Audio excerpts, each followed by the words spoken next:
Vatete, ndakapona nepaburi retsono. I'm sure makanzwa nyaya yevakadzi vakawanikwa vakafa mubhulding remuJoburg. 6 maZimbabwe. Vamwe vatodecomposa beyond recognition mushure mekuurayiwa nemukomana aitenga vasikana veusiku ovauraya. I survived and this is my confession. I found myself muhotera muJoburg. Hotel iyi haisi hotel yamunoziva iya yekuti inenge ine maguest 5-star service. Aiwa. Vanogara muJoburg munoziva kuti mumatauni ari pedo nemi kungava kuEastrand or Westland or Joburg CBD kune mahotera anoitirwa chipambi. Tete, kune vanogara out of South Africa, regai ndinyatsotsanangura. MuJoburg mune matauni akawanda sekuti Sophia Town, Fordsburg, Benoni, Brakpan, to name a few. Saka aya ma-small towns ari muJoburg. Muma-small towns mune mahotera aishandiswa nevarungu, asi they were turned into small clubs, haasi ma-5-star hotels. Saka ini ndaitsvakei muhotera umu. I'm sure most of you have a lot of questions. Kuti nyaya yangu iri kuendepi. Ndaive ndapinda basa rekutengesa miviri. Zvinhu zvisingagamuchiriki. Even my parents havatozivi kuti ndizvo zvandinoita. Hongu ndakaroorwa. Ndine murume nevana. Ndiye anogara navo kuZimbabwe. Vatete, nyaya iyi hapana anoiziva even up to today. Pandinofona ndinoenda kubasa kweshamwari yangu. Ndoita video call. Pandakauya basa rangu rainge rapera. Ndakasvikira kuhama ndikanzi pano unogara only 2 days. Mai vangu vane cancer and vari pachemotherapy. Apa ndini firstborn, vari paspecial diet zvakare. Ndipo pandakati regai ndinotsvaka basa ndikwanise kuwana mari yemedication. 2 days dziya dzapera. Ndakanzi mawana plan here. Ipapo ndaive ndiri mubishi kufamba mumarestaurant kuMelrose Arch nemuRosebank. Asi masango aiva matema. Idzowo 2 days dzaiva shoma. Vanhuwe, unenge wambowanawo basa nguvai. Ndakapedza vhiki dzanguva nharo, asi pamba apa paive pasisachagariki. Ndaingoti kana kwaedza ndotobuda kunotsvaka basa. That morning hama yangu iya yakanditi murume wangu hachafare. Today is the last day pano. Ndakatenderera mumarestaurant, mumashop emakula. Masango aiva matema. Vana my friend, basa raive riripo, asi mari yacho imari shomanene. Ndakanogara patrain station ndapererwa. Ndipo pandakanzwa munhu akandidana nefoni murangu. Ndiani wangu uyu? Kuchekwa kudai, it was my high school classmate. Aiva kageza, ganda rake richitsvedza. Ndakamubvundira kwakumubvunza upenyu. Airatidzika semunhu ane basa ripamusoro. Takataura, iniwo semunhu ainge apererwa. Ndakabva ndamuudza dambudziko rangu kuti today is my last day kumba kwedu. Akanditi kana ndazoperekwa ndaigona kuenda naye kuhotera. Ko kuhotera kwaive nei? Kuhotera akandiudza kuti ndaifanira kuva open minded. Haana kuzonyotsanangura zvinzi. Akati basa ririko, simba rangu chete. Ndakake ndanonokerwa. The following week amai vaida mari yekuenda kuchemotherapy. Saka kana ndaizotanga basa chero mangwana then paizoitawo vaisanokwereta ini ndozotumira mari yacho pamonth end. Takabuda mutrain station tikaenda kuUville kunotora bhegi rangu kumba kwehama yangu. Ndichivhura door ndisati ndamboswedza vanhu ndakanzi I hope mawana basa. Ini ndikati hongu ndaive ndazotora mabhegi angu. Ndakaona munhu achivenuka ndokundipa mabhegi. Shamwari yangu ndichamuti Sally aiva akamira panze. Takaita Uber ndokubva tananga kuhotel. Vatete, takati tichisvika ndigozara confusion. Tichivhura hotel ndakagashirwa nemweya weFord. Vaive mubhawa. Sally airatidza kuva popular. Varume vachitaura naye uyezve nevasikana vaive nematattoo vakapfeka mamini macleavage ari panze.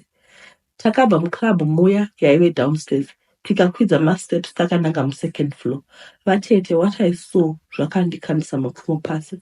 Tichifamba mupassage, madoors emaroom ese aiva akashama, asi vanhu vachidya bota. Kundaivepi? They were all creatures, great and small. Kutarira kuleft kwangu, vanhu vari kuita bonde. Kuright, same order. I felt lost and confused. Ndakapinda muroom muya. Sally akati, this is your new home. Ndakabvunza kuti ko basa, akati riripo. Ndaifunga kuti ndere housekeeping. Akati bodo, iwe ndiwe basa. Unoshandira kushanda toshare rent. Kana ukawana customer door harivhari, otherwise unourayiwa. Hembe dzako dziri decent idzo. wovharira muchikwama, otherwise hapana anotenga. It happened so fast. Ndakati, but I'm married. Akati, I told you kuti you need to be open-minded or else go back to hivyo kwama yako. Ndakagara pasi ndikaponja, message ikapinda from last born ekumba yakanzi reminder, mai vari kuenda kuchemotherapy, haufa mari murungu. Vatete, that's how I found myself in the hotel. Asi handipo pane nyaya. Ndakatanga kuita chipfambi, vatete, makastoma aiuya vachinditenga. Ndine maregular customers like varume vari married, vari single, nevakatizirwa, vadhafu, vatete. Koitawo vema one night stand. It's a crazy world. Kunoshandiswa mishonga, kotiwo vanobwira makastoma. Asi on days akunenge kusina business, ndaienda kustreet. Tete, on slow days manje chikwerere hachiti, cause it's a pay ipapo. Munhu akaenda aguta, anozoshare need yekubhadhara. Asi my regulars, they pay per month end kana vachema. Mari ndaiita ndichitumira vana vangu. Vanodya vachiguta. Baba vavo ndinovatumira mari zvakare. Apa murume wacho anoisa maorder. I just came to a point where I accepted kuti I have to sacrifice myself to make others happy. Saka ndiwo wakava upenyu hwangu kusvika muzuva ranhasi. Ndakatanga kuenda kustreet kuya ndichinomira. Pane vasikana 2 vaivangodisappear and I never noticed. Or even it didn't ring a bell. Vaivangoita vanish, asi mbashika dzavo dzaive dzirimo. Pakutanga unoti pamwe munhu akavhakacha, ozoona kuti time yafamba, apa foni yake haisi kupinda. On this night, pakauya mukomana wechidiki achidriva katruck ndokunditora. It was not my first time kumuona, and he was not even 20. Asi basa racho unotongorasa mamorals, wongoti chikuru imari. Akadriva mota iya, tikananga panenge pawarehouse so, and the building was big. Ina handina kuziva kuti panoitwei, asi after time ndakazoziva kuti pascrapyard. Kozve usiku unombotarisa here ukaona anything. Ndakapinda muzibuilding riya, takafamba, asi I sensed kuti makanga mune smell, uyezve takaenda pafloor yepamusoro-soro. Mairatidza kuti maofisi aya haashandisiwi. Mupassage makanga musina kunyanyochena, muchiratidza kuti maofisi aya akaguma kushandiswa kare. Takapinda muofisi tikaita bonde. Airatidza kunge munhu nemwoyo wakasindimara. Maziso ake aisaradza any emotion, ndingati munhu anotonhora. Aive ati ari kuda kuita kashort time obva andidzorera. Takati tapedza, ndikati chindidzorera, akati mbomira. Mufield mafaniri kuva soft, otherwise varume they will take advantage of you. Ndakada kusumudza inzwi, akandiridza mucheka umwe chete, ndikabva ndanyarara. Hameno chakati nyarara, ndiri munhu ane hasha, saka misodzi ndiyo yakatanga kuerera. Mukomana uyu was not even touched nemisodzi yangu. Akabva atonditi ndikotama nekuti aida kudya bota zvakare. Ndakaona kuti munzvimbo mandaive muofisi umu paisava nevanhu. Munhu wandaive ndaona musecurity chete kugedhi. Ndikada kupaparika yaizofa yakaloda. I played along and aita kunge munhu akagara. Ndakamira kuti ndichidzokera, and it looks like it was not going to happen. Mweya uya waingwazondigara manje, ndakuzwa kuda kurotsa. Dambudziko rakazouya panguva yekubhadhara, kwava kuma past 1 usiku. Akati iye aizobhadhara raundi rimwe chete, zvimwe zvaitevera aisazvipinda. Ndakada kusumudza voice rangu apa ndichitaura broken Zulu. Akandidira mbama zvakare, but this time ndakadonha. Simba rekugwa ndaisava naro nekuti ndakanga ndanzwa matumbu angu kuti asimuka, ndokubva ndatanga kurutsa. Ndakapera simba ndikagwadama pasi, ndipo pandakarutsa iye agonditarisa nemaziso anotonhora aisaratidza kusemesewa. Ndakabva ndamuti it's fine, ndipe iyoyo ye1 round yaunayo. Ndakuda kunorara, I'm not well, please take me to the street. I cleaned up, ndokubva ndabuda ndikaenda. Tete, only to discover last year kuti mukomana uyu aikecha pfambe mustreet achinouraya, especially ukada kuboycota offer yemari, anobva akuuraya. And most of the girls vakaurayiwa ndaivaziva. Aivauraya obva arepa chitunha chacho, and aichengeta zvitunha izvi mune imwe room mufloor yavaisashandisa. Looks like vashandi vepascrape apa vaishandira panze, uye baba vake ndiyo vaive ona nzvimbo iyi. ndosaka aiva ane access. Vatete mapurisa vakazodiscover zvitu na6 ende zvimwe zvacho zvaive zviri beyond recognition. Waakapedzisira kuuraya aigara nemwana wake mutauni.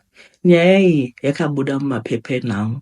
Ini chaindinhuhwira on that night zvituna. Ndakagara kwenguva ndine zimwe yapachesi pangu, and up to today ndinoshamisika kuti ndakapotsa ndafa. Vatete, basa redu riri dangerous haro, imari zvayo plus black tax zvinotodini. Asi kubva muCEO ndinotya. Iye zvino ndakuitira business muhotel dho rakashama. Nyaya yangu yakaoma. Kuda kupfuma uku tete kwakandipinza muna taisireva musho wamakuva. Nyaya yangu yakadai, ndiri murume airarama nebasa rechwindi pana Ruzende muHarare. Ndailodha makombi aenda kuAirport. So ndakaita basa iri kwamakore ende zvairwadza cause sometimes ndairara kumasales for tolting. Pamwe taiswera timhanzwa necouncil zvaiita kuti tiwirwe nenjodzi pamwe yekuzotsikwa nemota. Taiita maduty semahwendi ekuti team iyi ndiyo iri kuenda kunoswera parengi ichikolekta mari, then tozoshiya mari manheru by 10. Saka taiti kana zvakadzora taiita ma15 US pamwe. Taenda ka2 per week, pamwe pese unenge usina plan uswera uri padeni. Ndakazounganidza kamari kashoma ndokupa madhamu kuti vaite musiki wemazai nemapampa kumaraini kwandogara. Zvakange zvava nani kuti pawiki taizobatawo kamari kanobva kurengi plus kebusiness. Mulockdown zvinhu zvakabva zvaenda pasi, takusaenda kurengi, taive takuita zvemapampa kumba. Ndipo pandakaziviswa n'anga yemuglenora muchikomo chepamukuvisi. Iye zvaive zvamuitira akawana basa rematrack zvekuti pa2 months dzaakashanda akatenga mota nestand. Paakauya ndopaakabva aenda neni. Takati tasvika pan'anga takagara muganza munosvikira vanhu. Paive pakazara mbinga, pakapaka mota dzinotyisa dziye dzinodhura. Ndakatozvionawo ndatopakawo yangu ndokududza shamwari yangu kuti tinongotya zvisina basa, tarira mota dziri kufamba nevamwe varume. Takagara kusvika rangu zita rashedzwa ndokupinda. Asi pakati pangu nen'anga paive nenjira tsvuku raive rakati ganhura. Handina kukwanisa kuona chiso chen'anga iyi, nanhasi handiizivi. Ndakaudzwa upenyu hwangu hwese ndikanzi pano ndo last bus stop yako, chinodiwa kutevera chete zvandakaudzwa. Ndakapiwa mushonga wandakasviswa nenyoka ndikanzi ndoisa pasi pebhedhi rangu. Asi kana wave kuita bonde nemukadzi wako usaitira pambedha uyu, itirai pasi nekuti mushonga wangu unofumuka. Ndakati saka zvinoda mari? Akati enda, kana watanga kuita mari unodzoka unditenda nevakadzi vaviri. Ndakuda kunzwisisa nezvevakadzi, n'anga yakati enda unoita zvandareva, unozvinzwisisa nekufamba kwenguva. Ndakabuda, shamwari yangu ikapinda, akapedzerwa tikaenda kumba achindisembisa kuti zvako zvaita. Asi ndaive ndonetseka pakanzi vakadzi vaviri. Asi at that same time ndaida mari, ndaida kuchinja life. Ndakasvika kumba, madhamu vaive vari kumusika. Ndakaisa mushonga wangu pasi pemubhedha, but ndichipedza kuisa wakaita kunyura mufloor. Ndokutanga kwandakaita kuita mari nebhizinesi remapampa ndichitumira kuSouth kunohodha kumashopu. After lockdown ndaienda kupinza track randaihaya regrocery randohodhesera vematakshop emuna Ruzende. Ndaita mari, ndakaenda kuna sekuru vaya vakandiromisa, vakati ndiroore umwe mukadzi wozondiudza zvekuita. Ndaive ndagara ndine small house yangu. Unoziva kuti varume kana mukaita mari vakadzi vanenge vakutotambira padhuze. So zvakaita nyore ndokunoora mukadzi wechitu ndikari pafirst wife yangu. Ndakanoudza sekuru vaya ndipo vakati unozodzoka after 2 weeks woita mhiko. Tete, kubva pandakapiwa mushonga in 2 months ndaenda nemari. After lockdown ndipo pandakazonzi ndichirova mukadzi.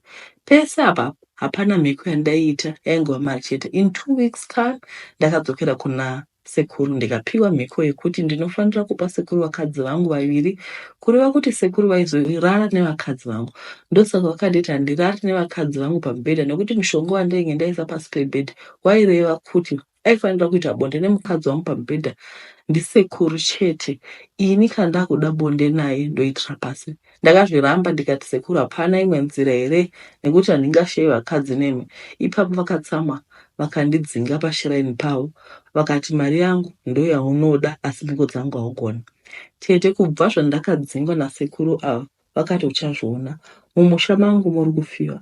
Amai ndivo vakatanga vakangodonha vari kugarden ndiye Sarai. Tevere sister yangu yakadonha iri kugarden.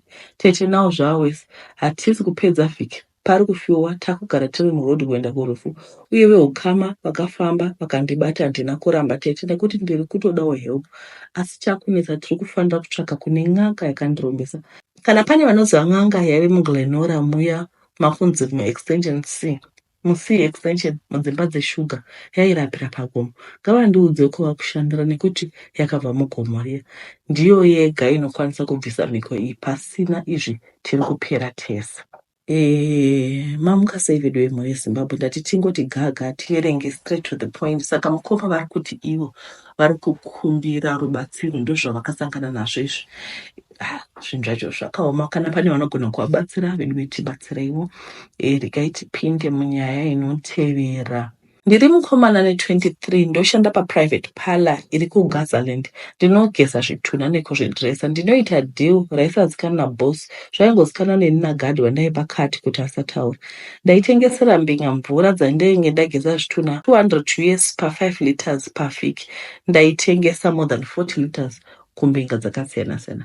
Ndizvo zvaita kuti ndiite mari yandinayo vatete. Vakuru vakati chisingaperi chinoshora uye rine manyanga ari putiri. Pakauya bhodhi yemumwe mudzimai akafira parenyu ati after afa achibara mwana wake akadzi akararama mai ndokufa. Takamutora ndokumisa muparliament kuti tigadzire bhodhi yake for funeral yamangwana. Mumochari munoitika zvese zvese. Imwe mutumbi inofa neshungu zvekuti manheru unonzwa kuti pane zvinenge zvichiitika.